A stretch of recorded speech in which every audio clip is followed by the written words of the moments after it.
Morning. I'm outside, even though the wind is kind of howling.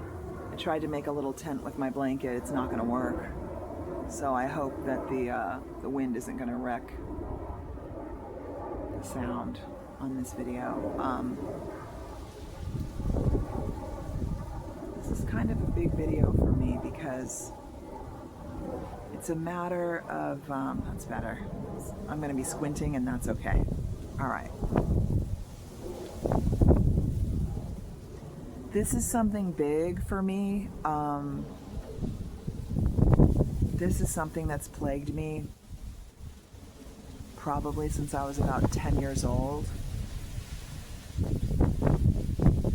And I think it's probably the central, well, I have a lot of regrets, but it's kind of like the overall, overarching, super pervasive, very long-term, never-ending regret.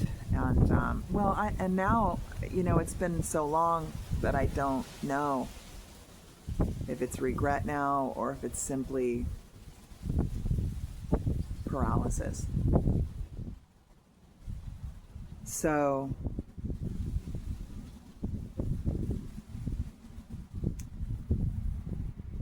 I started writing when I was very young, like writing proper stories when I was around 8, 9 years old. We didn't have anything but like an IBM electric typewriter back then, so it was all by hand. And I wrote stories. And then I won this award when I was about 9 years old. I entered a writing contest at Pepperdine University, and I won a Keeping Christ in Christmas writing award with my story about Christ and Christmas. It was a fiction story. And so that was my first literary experience. I was raised Catholic by my Mexican maternal side, and I was my father was kind of godless, but from Protestant stock. So I was well versed in Jesus. I am still well versed in Jesus. I also know the Bible cover to cover because of that whole Catholic vibe. So that's still in me. And also,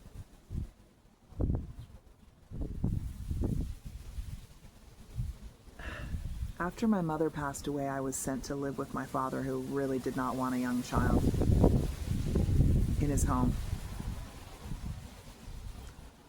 or in his life. I hadn't seen him for years.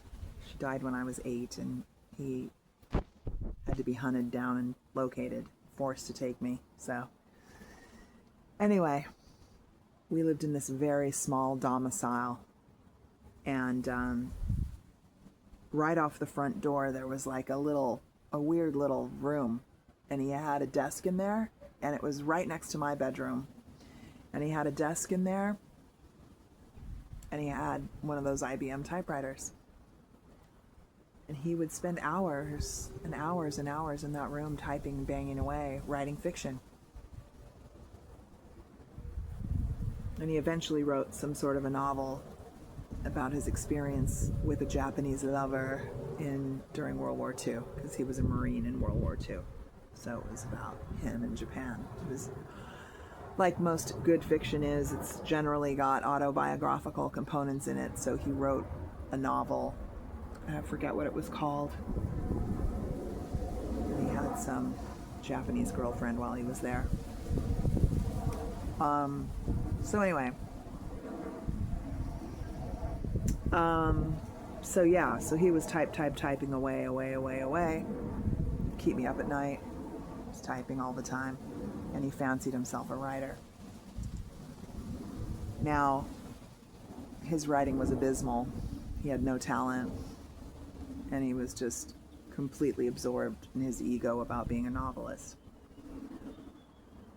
So And then before him, my paternal grandfather also fancied himself a writer, and he also wrote a novel that he typed up on an IBM Electric. Actually, excuse me, no, I actually have his typewriter, my grandfather's typewriter, and it was not electric.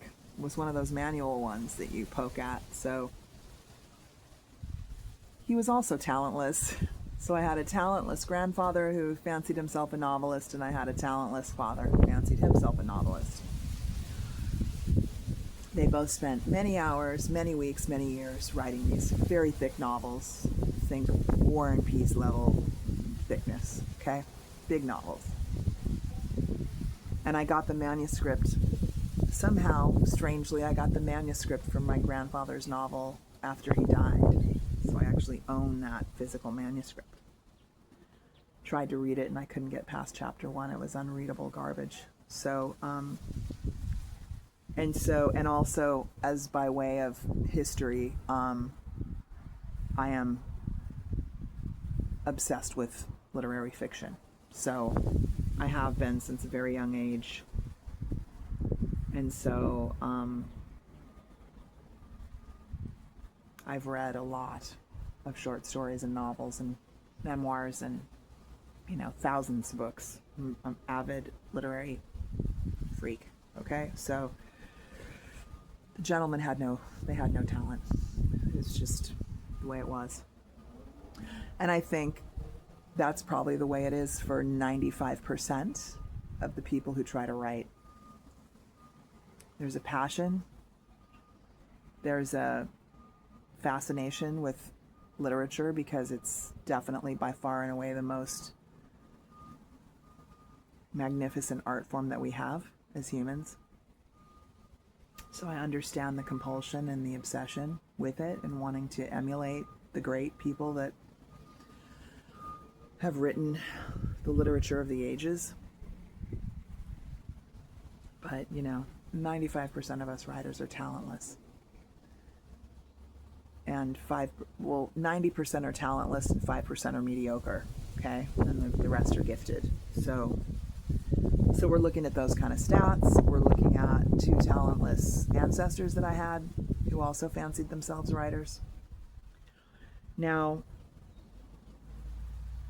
I won that award as a child, and then I continued to write.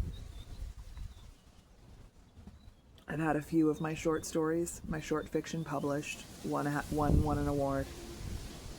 Not a significant award, just an award from a literary magazine.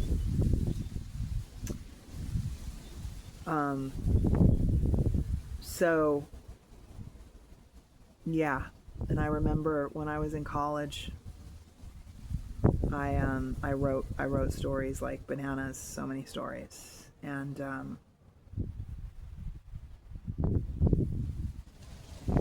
I submitted them to a lot of literary journals. And I remember one highlight of that was I actually didn't get published. My short fiction wasn't published until long after I graduated college. But when I was in college, I was submitting a lot, and as writers do, I got many, many, many rejections. And I remember, and I still have this somewhere in my storage in LA, some young editorial assistant from the Boston Review wrote me a handwritten note on their form rejection and said, "I really love your writing," even though they were rejecting it. So, okay, so I have been at the art and craft of writing for a long time, and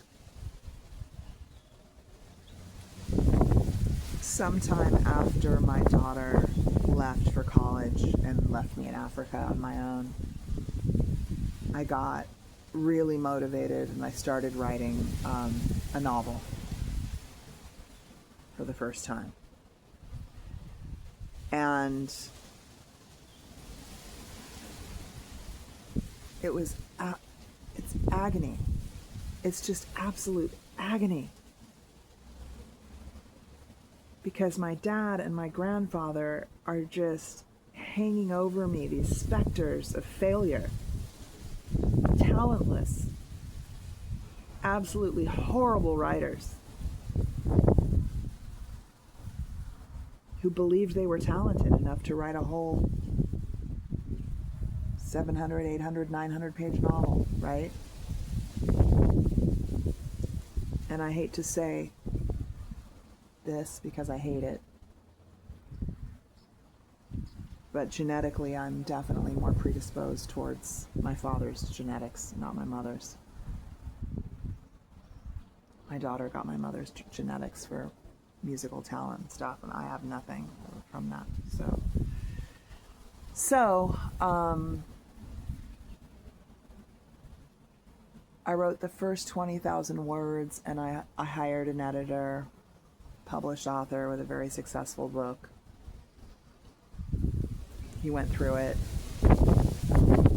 I worked on those first 20,000 words, and then I continued on. I got up to about 40,000 words, and then and I haven't looked at it since October 23rd of 2023 when the home invasion happened, because when they came and they stole all my laptops, they stole the novel, 40,000 words of my writing, and the only thing I have is the first 20,000 because I emailed it back and forth with the editor, so I have a copy of his marked copy of it.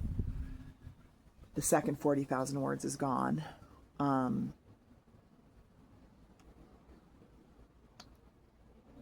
So that, plus the trauma of the attempted murder,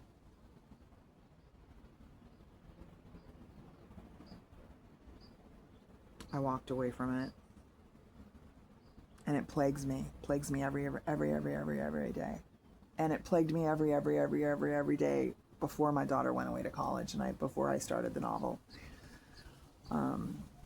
I've got probably 30 stories that have never been published that just get rejected every time I send them out. Now they're old. So with all of that history being given,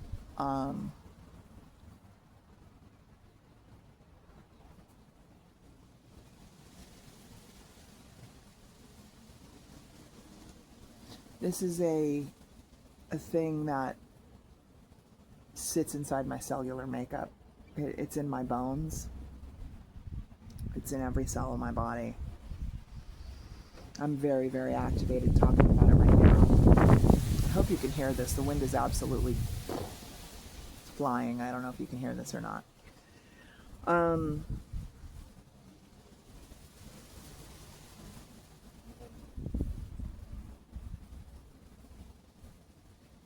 Honestly, I have to admit that I'm convinced that I suck, like my grandfather and my father.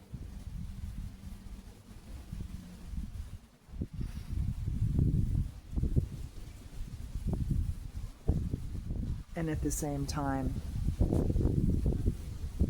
I have this unrelenting,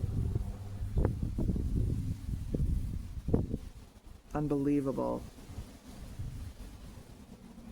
burning in my cells, burning in my mind.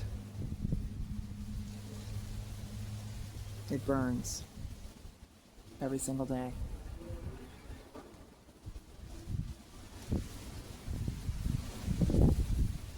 It's like the one unrequited, second unrequited, because my daughter's demise is an unrequited pain. The writing, I've amputated myself from it since the attempted murder. I've amputated myself. But it's still there, man. It burns in every cell. It burns in my bones. It's just there, like a constant throbbing. It's banging in my blood vessels. It's banging in my soul. It's banging on my mind. It's banging in my cells. And the constant thing that is there with the banging is you have no talent. You're just the same as your grandfather and your father. You're delusional. Great, you want to do this, but you don't have any talent. And there isn't much you're going to put down on that paper that's going to have any literary value. You're not good enough. There's definitely self-hate in there, major self-hate.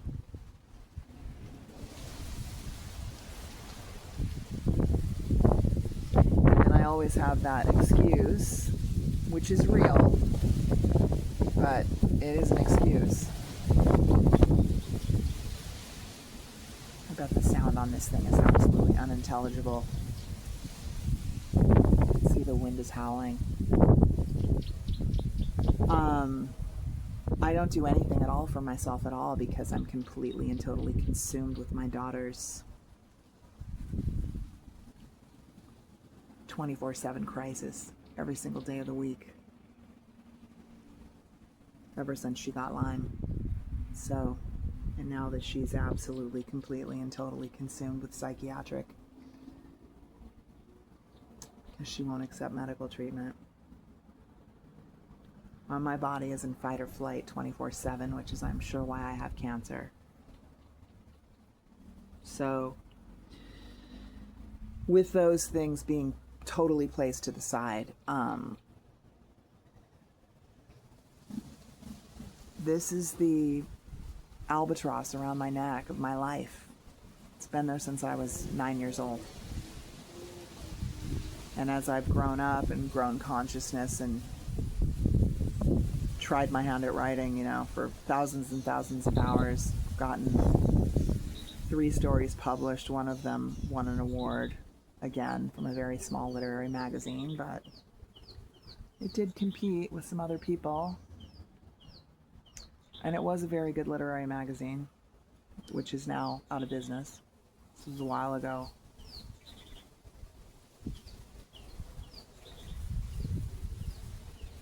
I think the story was shortlisted and then won the award. My daughter must have been 5, 6 years old or something. Anyway, so that is my huge burden. It's a burden. I'm not gonna lie.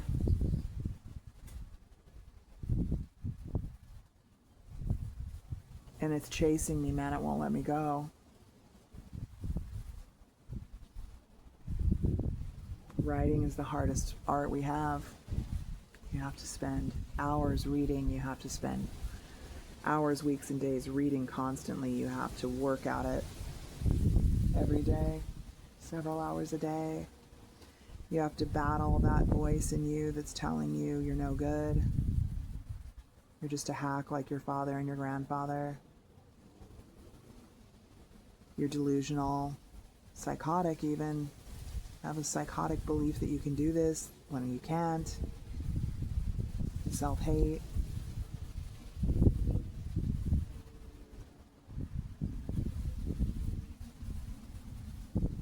So behind everything in my life, behind all of it, this relentless drumbeat of, you're not writing. You're not writing, you're not writing, you're not a writer, you can't write. Don't even think about this. Don't think about it. And it's a constant, persistent mental torture, basically. So, that is a major thing. It's not one of my 4 goals because I'm terrified of it.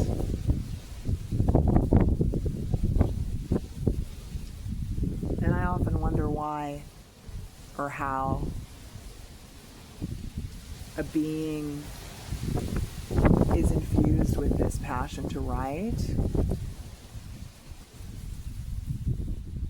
if they have no talent for it.